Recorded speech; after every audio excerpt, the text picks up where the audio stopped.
Ce jour dédié pour la Rifouach Shema de Ora Aviva Bat Michel Bezrat Hashem. Un petit chidouche sur la Megillat Esther. Megillat Esther, Megillah signifie dévoilement. Esther, de ce qui est caché. En fait, Hachem, si on regarde, c'est sur 12 ans que toute l'histoire de Megillat Esther a eu lieu.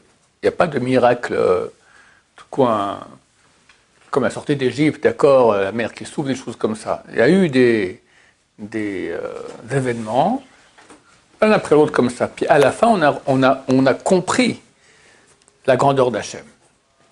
C'est pour cela que jamais le nom de Dieu n'apparaît dans la Megillat Esther. C'est un des seuls livres saints où il n'y a jamais le nom de Dieu qui n'apparaît. Néanmoins, il apparaît deux fois. Une fois en Rachet Evot, en initial. C'est le verset Yavo Hamelech veHaman Hayom. C'est l'invitation de Esther au roi Assuérus. Elle lui dit que viennent le roi et Haman aujourd'hui. Yavo Yud Hamelech Hey veHaman Vav Hayom Hey Yud Kevavke. C'est la seule fois toute la Megillah où tu vois le nom de Dieu qui apparaît en première lettre.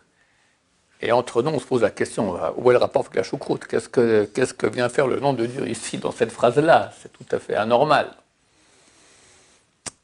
Alors, si on croit que c'était écrit comme ça par un journaliste, d'accord, bon, alors c'est arrivé par hasard. Mais on sait que c'était écrit par Ruach HaKodesh. Une chose extraordinaire dans la Megillah. Je vous conseille d'aller voir la deuxième partie du cours germamien, d'accord, l'édifice d'Aman, etc., des choses fantastiques. Alors, pourquoi le nom de Dieu sur ces 4 mots? Si c'est écrit Ruach HaKodesh, il y a ici un sens. Deuxième fois où le nom de Dieu apparaît, c'est en Sofet Evot. C'est quoi Sofet Evot? C'est les dernières lettres de 4 mots. C'est quoi? Lorsque Esther dévoile que Haman est un grand rachat au roi, le roi sort. Et quand il sort, il voit qu'il y a des gens qui sont en train de couper les arbres fruitiers. Il dit, qu'est-ce qui se passe? C'est Haman qui nous a dit. Il revient furieux. Il voit en plus Haman qui est sur le lit de la reine Esther. Elle veut se lever maintenant, je vais à chaque fois le refaire tomber. Et il dit, quoi, tu viens aussi conquérir la reine chez moi, dans sa chambre?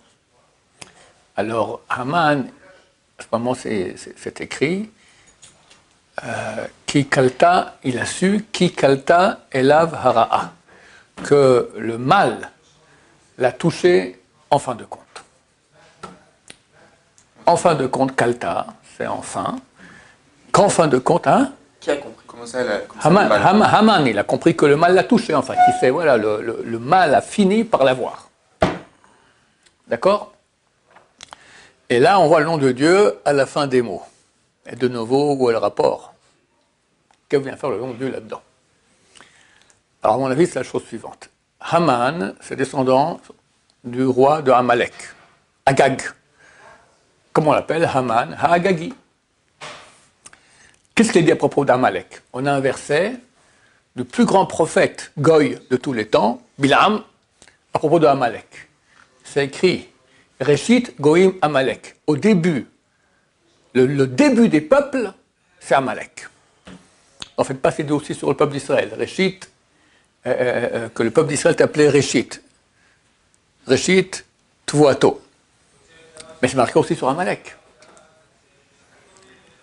Vacharito Adeoved, la suite du verset de Bilham, et sa fin, la perte. Il sera perdu. Donc, en fait, durant l'histoire, Dieu a créé le mal et le bien.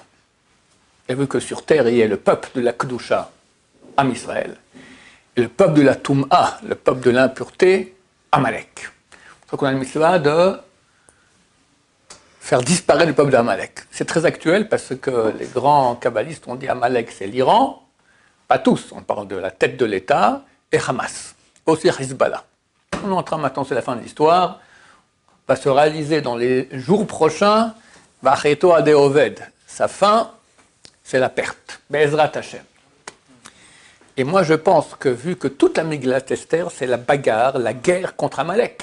C'est ça, Haman qui vient détruire le peuple d'Israël et comment Israël a réussi à déjouer ce tour. Alors en fait, le nom de Dieu, il apparaît dans ces deux mots. Le premier correspond à la première partie du verset de Bilham. Réchit, Goïm, Amalek. Au début de tous les peuples, tu as Amalek. Il ne parlait pas qu'Amalek, il y a aussi le peuple d'Israël, comme je dis, qui lui aussi est appelé Réchit. C'est ça, hein, les paroles de Esther au roi. Que vienne le roi et Haman demain. Que vienne le roi. Alors c'est marqué quand on dit le roi Achashverosh dans la Megillah, c'est Achashverosh. Quand c'est marqué le roi tout seul, c'est Hachem.